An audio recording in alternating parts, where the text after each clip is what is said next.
इस सत्संग में गुरुदेव भगवान बता रहे हैं कि परमात्मा 3 प्रकार से शरीर धारण करके लीला करते हैं। 3 प्रकार से शरीर धारण करके लीला करते हैं। कैसे करते हैं 3 प्रकार से शरीर धारण करके लीला? सबसे पहला,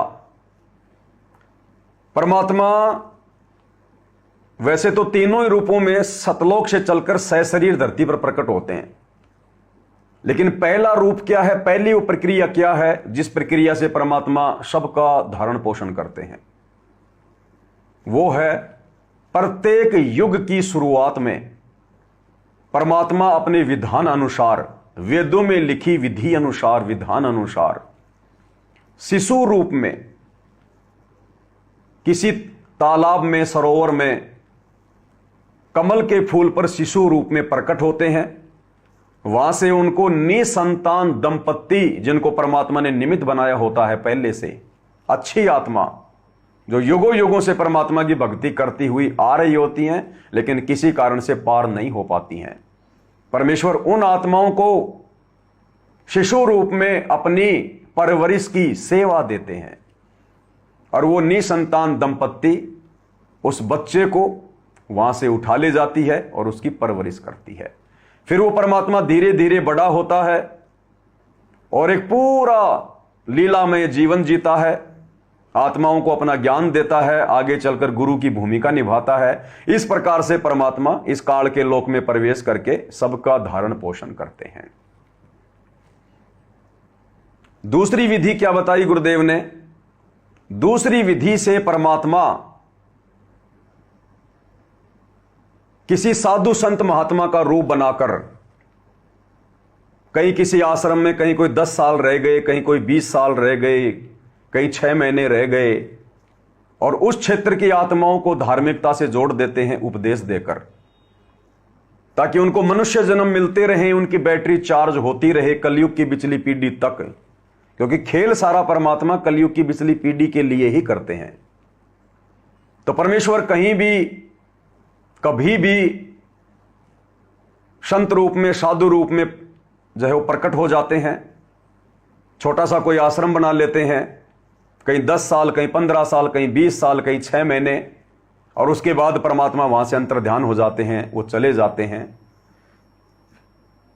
और अगर उनसे कोई पूछता है कि आप कहां से आए हो महाराज, आपका गांव कौन सा है, तो परमात्मा कहते हैं कि साधु संतों के विषय में ज्यादा पूछताछ नहीं करनी चाहिए। और इस प्रकार परमात्मा दूसरी स्थिति में जीवों का धारण पोषण करते हैं, उन्हें धर्म से जोड़ते हैं, भक्ति से जोड़ते हैं।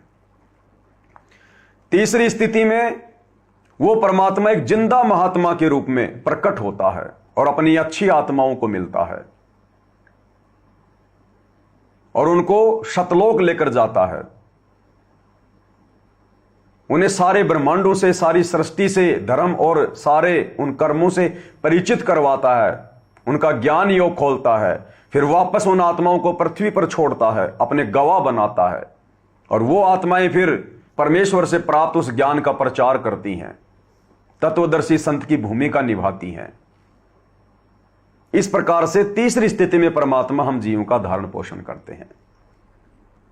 और इस सत्संग में जो मुख्य बात गुरुदेव भगवान ने हमें बताई वो ये है भाई और बहनों, कि परमात्मा कमल के फूल पर ही क्यों प्रकट होते हैं। प्रत्येक युग में, उस युग की शुरुआत में केवल एक बार परमात्मा कमल के फूल पर ही क्यों प्रकट होते हैं? क्योंकि परमेश्वर शुद्ध है, निर्मल है, पाक है, पवित्र है। और जब परमेश्वर इस गंदे लोक में, इस पृथ्वी, इस मृत लोक में आते हैं लीला करने के लिए शिशु रूप में, तो परमेश्वर कमल के फूल पर प्रकट होते हैं, क्योंकि कमल के फूल पर गंदगी नहीं ठहरती है, कमल के फूल पर कीचड़ या धूल मिट्टी नहीं ठहरती है, नहीं लगती है। वो इतना कोमल होता है, इसलिए वो पवित्र होता है, वो शुद्ध होता है। इसलिए परमात्मा इस गंदे लोक में शिशु रूप में कमल के फूल पर प्रकट होते हैं। अब आप और हमारे लिए बहुत अच्छा पॉइंट है भाई और बहनों, विश्वास के लिए, उन भगत भाई बहनों के लिए जिन्होंने अपने गुरु को परमात्मा मान लिया, जिन्होंने सतगुरु रामपाल जी को कबीर भगवान मान लिया कि हमारे गुरुदेव भगवान स्वयं कबीर देव हैं, और अपने विधान अनुसार, अपने गुणों अनुसार ये केवल प्रकट होते हैं, क्योंकि ये स्वयंभू है। इन्होंने सारी सृष्टि को रचा है। ये किसी मां के गर्भ से जन्म नहीं लेते। ना सतगुरु जननी जने जाके माना बाप, और पिंड ब्रह्मंड से रहित है ना वहां तीनों ताप। सतगुरु ने तो सबको पैदा किया है। सतगुरु तो सबकी जननी है। जगदम्बा जगदीशम मंगल रूप मुरारी, तन मन अर्पू शीशम भक्ति मुक्ति भंडारी। जगदम्बा यानी जगत प्लस अम्मा, सारे संसार की मां, जननी। तो सतगुरु तो स्वयं जननी है सारे संसार की। फिर भला इस संसार में ऐसी और कौन जननी है जो सतगुरु को अपने गर्भ में रख ले। तो सतगुरु लीला करते हैं, हमारी चरम दृष्टि को धोखा देते हैं। हमें लगता है मां के गर्भ से जन्म लेकर आए हैं, परंतु वे प्रकट होते हैं। काल के साथ आंख मिचोली वाला खेल खेलते हैं। काल भी धोखे में रहता है कि ये वो संत नहीं हो सकता, उस परमात्मा का भेजा हुआ। क्योंकि ये तो काल को विश्वास होता ही नहीं कि वो परमात्मा यहां जाएगा ऐसे गंदे लोक में। तो काल को यह लगता है कि इसने जरूर मेरे किसी न किसी भाई को भेजा है यहां। और जब परमात्मा यहां प्रकट होकर लीला करते हैं तो काल भी धोखे में पड़ जाता है कि ये उस परमात्मा कबीर का भेजा हुआ संत नहीं हो सकता। वो तो आग लगा दे यहां पर इतनी शक्ति लेकर आता है। क्योंकि काल के द्वारा भेजे गए संत ऐसे ही होते हैं। दुर्वासा जैसे, विश्वामित्र जैसे 2 मिनट में शराप दे दें, 56 करोड़ यादवों को शराप दे दिया, उनका कुलनाश कर दिया। तो काल को यह लगता है कि यह उस परमात्मा का भेजा हुआ संत नहीं हो सकता, मेरा भाई नहीं हो सकता, जिसको मैंने जेल में भी डलवा दिया। हालांकि उसकी तो क्या औकात है, परमात्मा लीला करते हैं। लेकिन वो तो यह सोचता है कि मैंने ही अपने संतों में कुप्रेरणा करके, राजनेताओं में कुप्रेरणा करके, आम लोगों में कुप्रेरणा करके करोथा कांड करवा दिया, बरवाला कांड करवा दिया। कि अगर ये उस परमात्मा का भेजा हुआ संत होता तो ये तो अब तक धरती को फाड़ के रख देता, शराप दे दे के लाशों का ढेर लगा देता। लेकिन काल को पता नहीं कि परमात्मा अपने लोक से किसी संत को नहीं भेजते, किसी आत्मा को नहीं भेजते।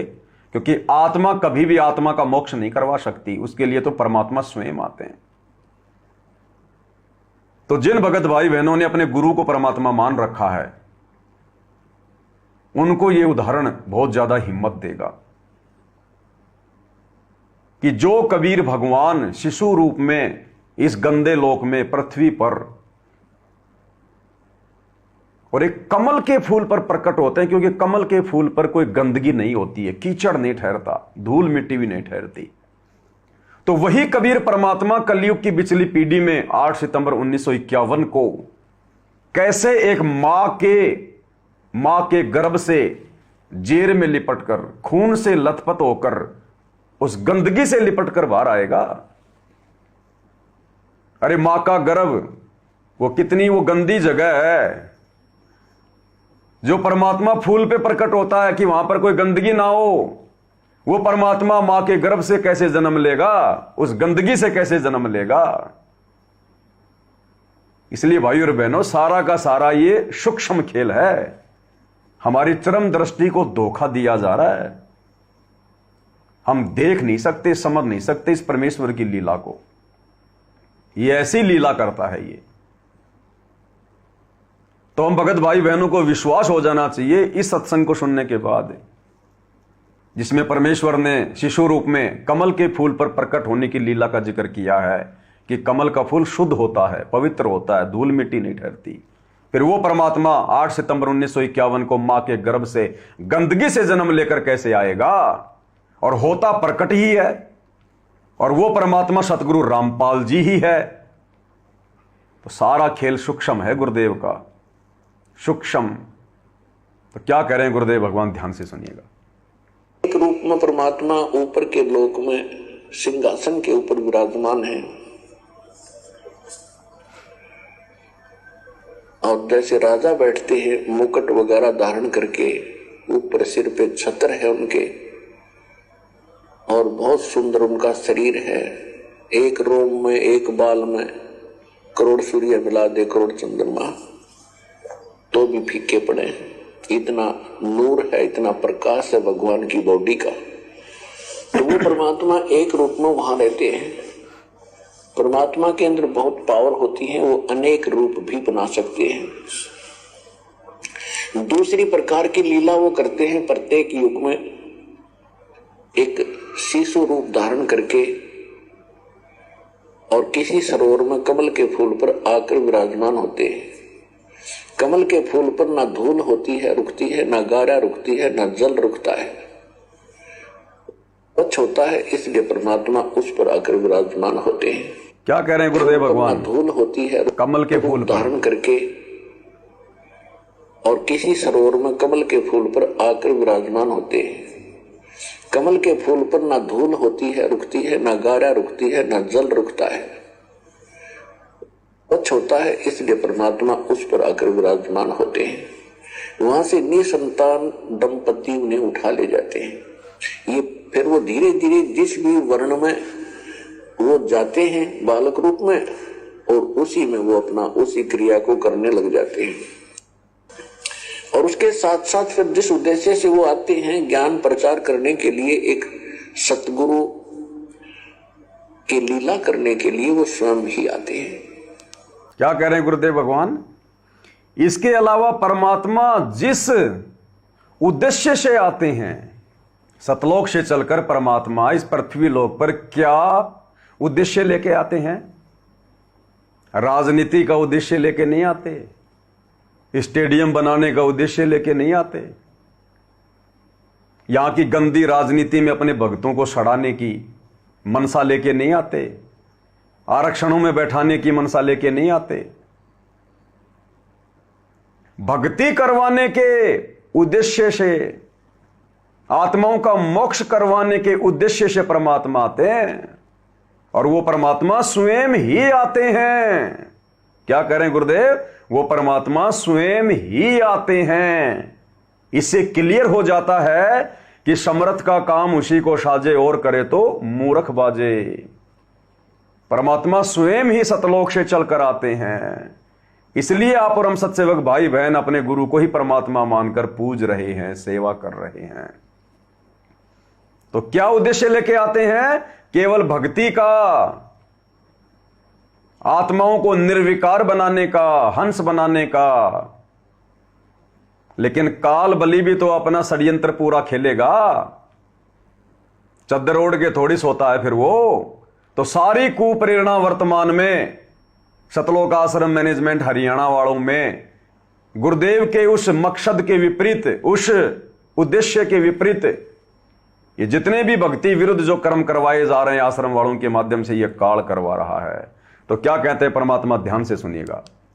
जिस उद्देश्य से वो आते हैं, ज्ञान प्रचार करने के लिए, एक सतगुरु की लीला करने के लिए, वो स्वयं ही आते हैं। स्वयं।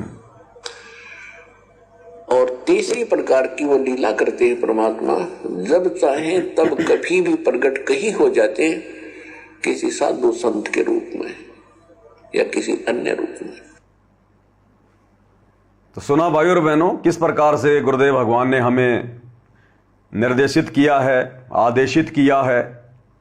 अब हमारी ये फाइनल रिवीजन का समय चल रहा है।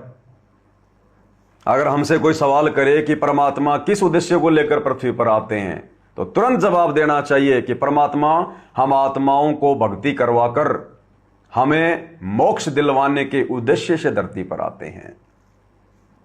तो परमेश्वर ने हर प्रकार की छोटी से छोटी, मोटी से मोटी शंकाओं का समाधान अपने सत्संगों में हमें करके दे रखा है। और गुरुदेव भगवान हमें बार बार कहते हैं कि बच्चों, अगर तुम्हें कोई बात समझ में नहीं आती है सत्संग सुनते समय, तो ज्यादा दिमाग मत लगाओ, छोड़ दो उसको, तुम सत्संग सुनते रहो, कभी ना कभी तुम्हारे सामने तुम्हारी शंका का समाधान हो जाएगा। तो अब गुरुदेव ने और भी बड़ी दया कर दी। मालिक को पता कि इतना धैर्य इन आत्माओं में नहीं रहता, और शंका सूल बबूल है। शंका तो कीकर के कांटे की तरह, जब तक हटेगी नहीं भगत टेंशन में रहेगा, और परमात्मा अपने भगत को टेंशन में देख नहीं सकता। इसलिए परमेश्वर ने आप भाई बहनों को इंतजार ना करवाकर और साध संगति के माध्यम से परमेश्वर ने दास की ड्यूटी लगा दी कि गुरुदेव भगवान के सत्संगों का निष्कर्ष आप सभी भाई बहनों के सामने रखा जाए साध संगतियों के माध्यम से, किसी न किसी भगत भाई की किसी न किसी शंका का समाधान सात संगति के वीडियो में गुरुदेव के मुख कमल से सुनकर उनको अवश्य मिल जाता है। तो ये बहुत बड़ी मेहर है गुरुदेव भगवान की आप और हमारे ऊपर।